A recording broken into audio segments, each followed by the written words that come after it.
still is Uzbekistan. Pokistonda Boburiylar davrida bunyod etilgan yana bir o'ziga xos go'zal masjiddamiz. Boburiylar davlatining muhim hududlaridan bo'lgan Lahor shahri bo'ylab kezib, biz yana bir go'zal tarixiy masjidga duch keldik. Ma'lum bo'lishicha, ayni masjid 1635-yilda Toj Mahalni qurdirgan Jahongir Shoh o'g'li Shohjahon davrida bunyod etilgan ekan. Masjid uslubi Temuriylarnikiga o'xshaydi. Maskan nafaqat diniy hayotning markazi, balki Boburiy imperiyasining boy badiiy va madaniy merosining ramziga aylandi. Eng qizig'i, masjid Boburiy malikani davolagan tabib tomonidan moliyalashtirilgan. Uning maydoni taxminan 23 ming kvadrat metrni tashkil etadi. Bu uni Janubiy Osiyodagi eng yirik masjidlardan biriga aylantiradi. 10 milliondan ortiq inson yashovchi Lahor shahridan eksklyuziv ko'rsatuv.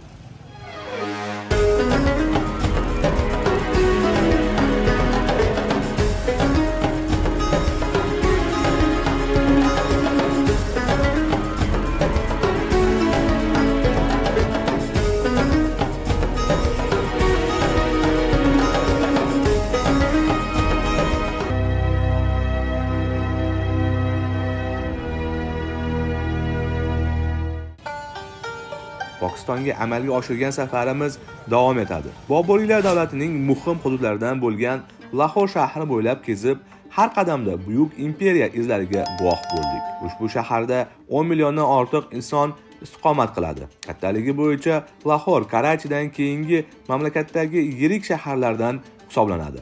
Ayni shahar bo'ylab kezib, biz yana bir go'zal tarixiy masjidga duch keldik. Ma'lum bo'lishicha, ayni masjid 1635-yilda Toj Mahalni qurdirgan Jahongir Shoh o'g'li Shohjahon davrida bunyod etilgan ekan.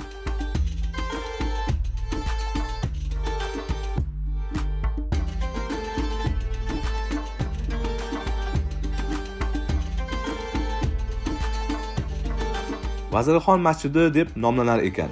Эта мечеть называется мечеть Вазир-хан. Vazirxon, aha. 17 века. Devorda masjid tarixi haqida ma'lumotlar bitilgan ekan.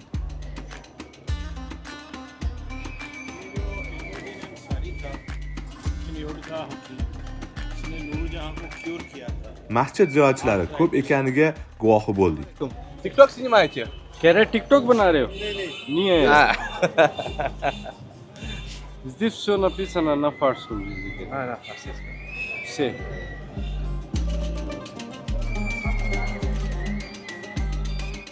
Masjid uslubi Temuriylarnikiga o'xshaydi. Maskan nafaqat diniy hayotning markazi, balki Boburiy imperiyasining boy badiiy va madaniy merosining ramziga aylandi.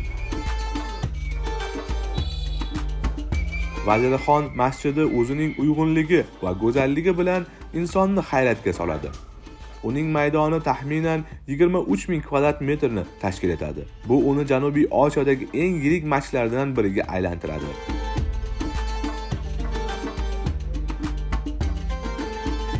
Asosiy jabhasi 5 ta gumbaz va 4 ta minora bilan bezatilgan bo'lib, ularning har biri ancha baland va uzoqdan ko'rinib turadi.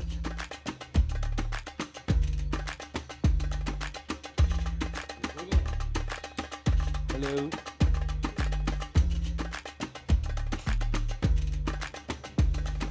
Yorqin keramik mozaikalar, nafis gulli naqshlar, Qur'on oyatlaridan olingan kalligrafik yozuvlar uni yanada go'zallashtiradi.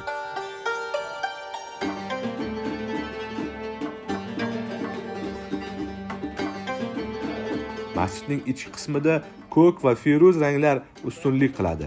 Bu esa xotirjamlik va ma'naviy ko'tarilish hissini yaratadi.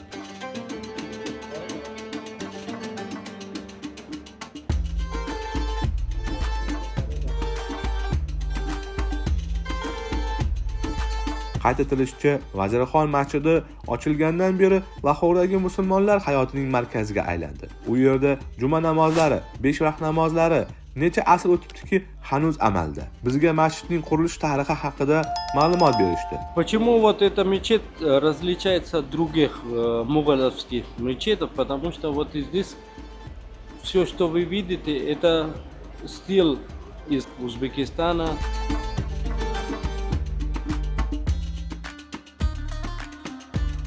Xo'sh, masjid nima uchun Vazirxon deb nomlanadi? Ayni savolga ham javob oldik. Почему, теперь вам скажем, почему этот мечеть называется Вазир-хан. Вазир-хан это был прозвище одного местного врача. Когда жена Джангира, Нурджахан, она заболела с артритом, у нее артрит был, и королевские врачи, они отказались от лечения, у них лечения не было. Эльмуддин Ансари его звали, местного врача. Он был очень бедный. Он жил в городе Чиньот. Там как-то узнал, что вот такая ситуация с королевой. Он пришел к королю. Говорит, я могу лечить твою жену, если ты дашь мне разрешение. А король сказал, ты пришел в порванных одеждах, у тебя вид очень плохой, а здесь очень образованные врачи, которые местные, они не могли, а ты что можешь? Он попросил, говорит, дайте меня попробовать, я думаю, с помощью Аллаха и с лекарствами, которые у меня есть, вашей жене здоровье будет все хорошо. А потом король ему разрешил. Сначала он сказал, отвезите ему в королевскую гостиницу, переодевайте его, кормите его, через 2 дня пусть он придет к мне. И какое у него лечение, вид лечения было? Он брал растения, алоэ, туда самое главное, он читал из Корана строчки и туда вот так сделал. И потом он лечил. Когда лечение прошло, жена выздоровелась, Нурджахан, и она была на 7-м небе от счастья. Короче, как жена Нурджахан, она выздоровелась, она попросила королю, что давайте какой-нибудь праздник сделаем честью мое выздоровление. И он собирал праздник. В этом празднике были только 2 мужчины. Один был врач, который лечил, а другой сам король. Остальные все были женщины. Вот все женщины. E'tiborli jihati, masjidning qurilishi oddiy bir faqir inson bilan bog'liqligida. Malikani davolagan tabibga shu qadar ko'p pul beriladi, u xalq uchun masjid qurdirishga qaror qilgan ekan. Стала и говорит, надо наградить нашего врача. И она все, что ожерелье она носила, оттуда брала и ему отдала.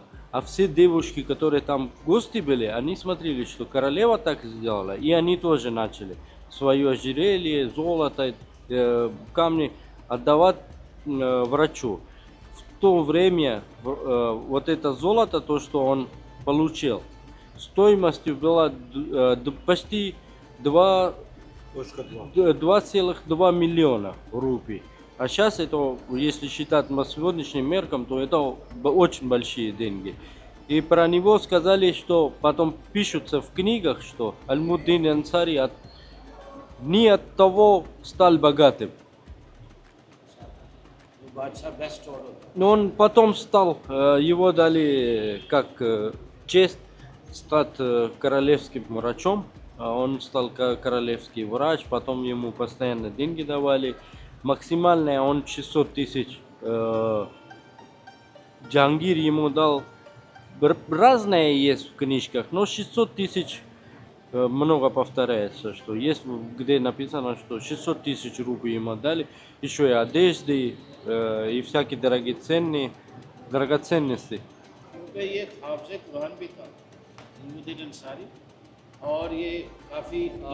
Потом ему дали прозвище Вазир-хан. Он был очень умным человеком, образованным. Он очень много знал про Корана, про хадис. И образование у него было. И король решил, что он очень хорошим человеком. Тогда провинция не была Панджаб, тогда провинция был Лахор. Он стал мэром Лахора. Но он стал мэром, потом он решил, что я сейчас на котором месте сижу, это первых от Аллаха, потом из-за королей. Надо для них что-то сделать. Первое, сначала он строил хамам, который мы сейчас еще увидим, а потом он строили здесь мечеть. И здесь в мечети приходили строители из города Чиньота, из Пакистана. И они здесь молились 5 раз тоже и строили. И стоимость тогда на этот мечеть вышел 600 тысяч рупий. Chinyote is famous for furniture industry even today. Город Чиньот до сих пор очень известный в ручной работе на дерево. До сих пор то, что кровати, двери делается там же. Азан будет. खत्म कर रहे हैं बात को आखिर लास्ट ये है Сейчас कि все заканчиваем. लास्ट सेंटेंस इसकी दीवारों पे अरेबिक और पर्शियन कैलीग्राफी है और पुरानी आयत में Ну, सूरह मुआदा ये हर चीज लिखी हुई है здесь надписи, которые вы видите на арабском языке и на фарсийском языке. Основном из них из сура Майда, из Корана.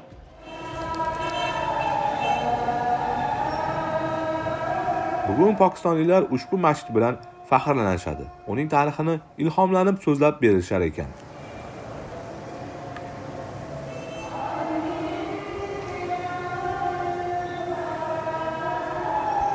Bugungi kunda Vazirxon masjidi davlat tomonidan muhofaza qilinadigan yodgorlik bo'lib, Pokistondagi eng ko'p tashrif buyuriladigan tarixiy masjidlar qatoriga kirar ekan.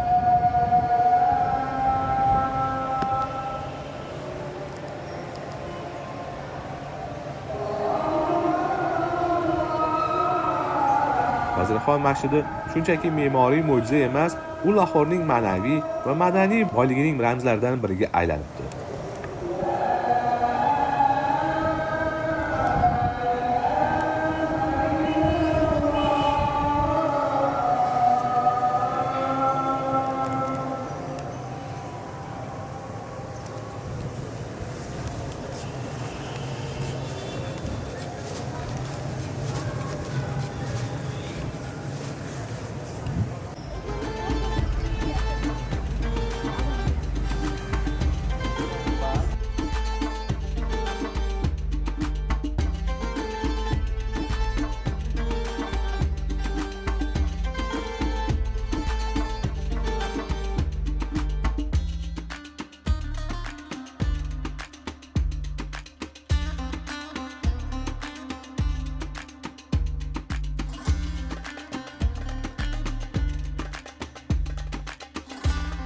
Bu bizga Boburiylar davlatining qudratini yana bir bora eslatadi.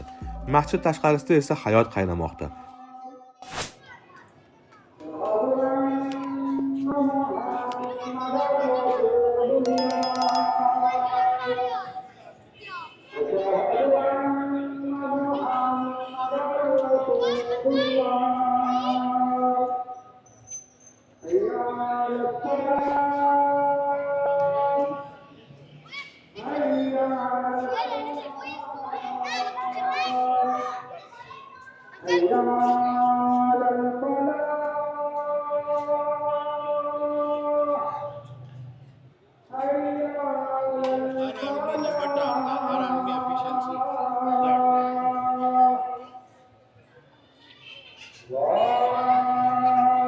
Hey!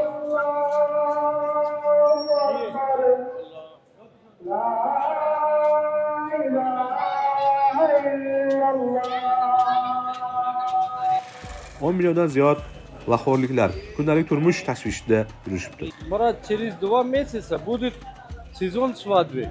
вот. И подготовка уже началась. Вот женщины, они, девушки, приходят и здесь за покупками. Bu yerda biz o'ziga xos insonlar bilan tanishdik. Qiziqarli Lahor ko'chalari haqida keyingi dasturlarimizda so'z yuritamiz.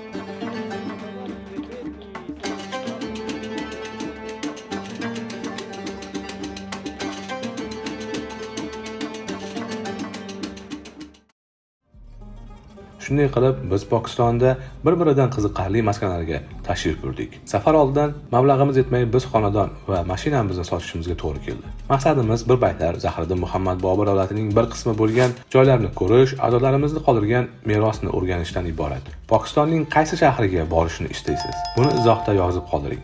Kanalga obuna bo'lgan holda loyihamizni qo'llab-quvvatlagan bo'lasiz. Ko'rsatuvlarni o'tkazib yubormang. Rahmat, shukriya. Tashakkur.